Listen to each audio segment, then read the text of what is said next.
We'll either let it expire or we'll maybe work out another deal with Mexico and Canada. Today, a quiet tremor is moving through Washington. Not the kind that shakes buildings, the kind that shakes assumptions. For months, rumors, leaks, whispers and political theatrics have painted one dramatic picture, that the United States might be preparing to walk away from CUSMA, the most important trade agreement in North America.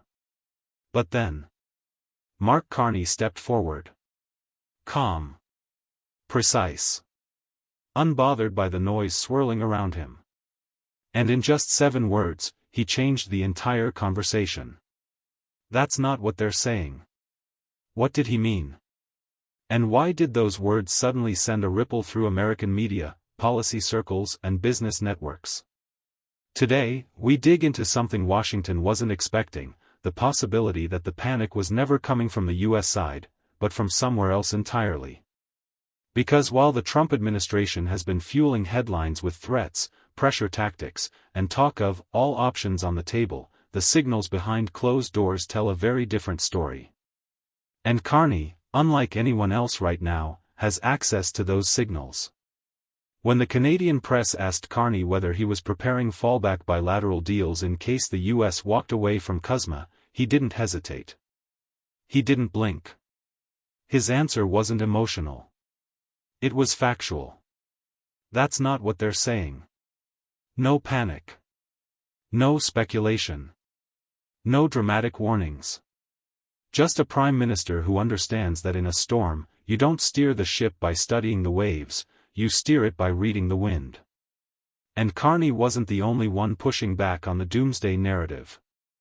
Dominic LeBlanc, the minister responsible for Canada-US relations, and the man who has spent the entire year flying between Ottawa, Washington and Mexico City, confirmed the same thing: he has no reason to believe the Americans want to tear up the agreement. In fact, Mexico reportedly told Canada the same thing: review? Yes. Pressure? Expected. But withdrawal? Not likely. So where is the panic coming from? And why now? To understand that, we have to look at what's really happening behind the scenes.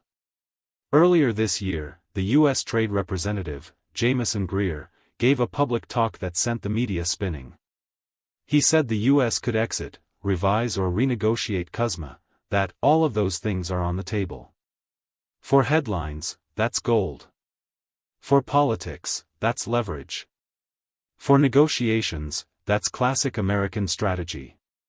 But for anyone who has actually worked on trade agreements, it's normal. It's almost scripted. Every major trade pact undergoes the same pressure-building phase.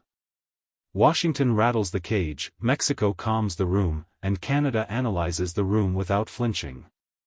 Except this time, there was one difference: Mark Carney.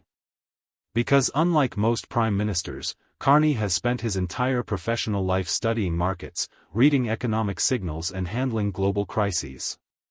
He doesn't react to noise, he reacts to data.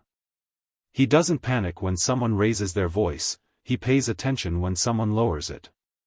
And the data, the conversations, the diplomatic readouts, the private briefings, all point in one direction. The United States isn't preparing to leave CUSMA. They're preparing to negotiate from a position of strength.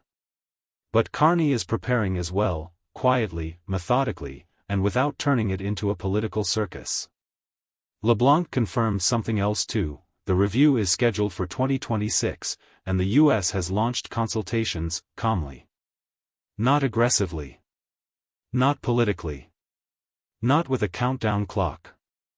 Calmly, which isn't exactly how a country behaves when it's about to blow up a $1 trillion trade deal. And while Trump's tariffs earlier this year rattled Canada and hit steel, aluminum and lumber hard, Carney's government did something clever: they contained the damage without inflaming the situation. They managed reprieves, exemptions, and negotiated breathing room. Not perfect wins, but stability, something markets value far more. But here's the twist nobody saw coming. Trade talks with the U.S. were actually gaining momentum. According to LeBlanc, they were finally getting into the level of detail that had been missing for months. Progress was slow, but real. And then, everything froze. Not because of Canada. Not because of CUSMA. But because of something entirely unrelated, a political ad from Ontario that Trump didn't like. That's right. The talks stalled because of an ad. Not because of CUSMA. Not because of Carney. Not because of negotiations falling apart. Just politics. Just optics. Just Trump being Trump. Washington insiders know this. U.S. business groups know this. Mexico knows this. And Carney, above all, knows this. That's why he pushed back. Because he isn't reacting to the drama, he's responding to the reality. The Americans are reviewing the deal, not scrapping it. They are pressuring Canada and Mexico, not abandoning the continent. This is the American playbook. Use fear to gain leverage, then negotiate from the middle. But while Washington was busy rattling doors, Carney was doing something else, something strategic. He strengthened relations with Mexico. In September, Carney traveled to Mexico City to meet President Claudia Sheinbaum. LeBlanc followed up with another visit. And in February, he will lead the biggest bilateral trade mission Canada has ever sent to Mexico. Why does this matter? Because Carney knows that the best way to negotiate with Washington is to make sure Canada and Mexico are aligned. A united front. A stable bloc. A partnership that U.S. industries depend on more than they admit. In fact, Mexico, Canada's third-largest trading partner, is becoming more important than ever. It is industrializing faster. Its market is growing. And for the U.S., losing access to that integrated North American chain would be like cutting off its own oxygen supply. Carney sees this. Trump knows this. Washington analysts know this. And that's why the U.S. will leave CUSMA narrative suddenly feels less like a prediction and more like a negotiation tactic. So when Carney says, that's not what they're saying, he isn't being optimistic. He's being accurate. He knows that the real threat isn't withdrawal, it's pressure. The U.S. will push hard. They'll demand concessions. They'll weaponize tariffs. They'll send mixed signals. And through all of this, Carney's approach is the exact opposite of panic. It's discipline. He is preparing Canada for every scenario, but he isn't feeding chaos to score political points. While others dramatize the situation, Carney is quietly fortifying Canada's position. Strengthening ties with Mexico. Keeping communication open with the U.S. reading the room, not the headlines. Because CUSMA isn't just a trade deal. It's the backbone of North America's economy.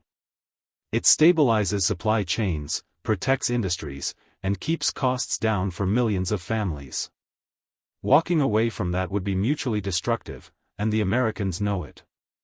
So today, while Washington spins theories and media speculates about worst-case scenarios, Mark Carney is doing what he always does, anchoring the narrative in reality. CUSMA is entering a difficult, high-stakes review. Pressure is coming. Tariffs may escalate again. Negotiations will intensify. But ending the agreement? That's not on the table, and Carney knows it better than anyone. Washington may be in panic. But Canada isn't, because Carney is at the helm. And sometimes, calm leadership is more powerful than loud threats.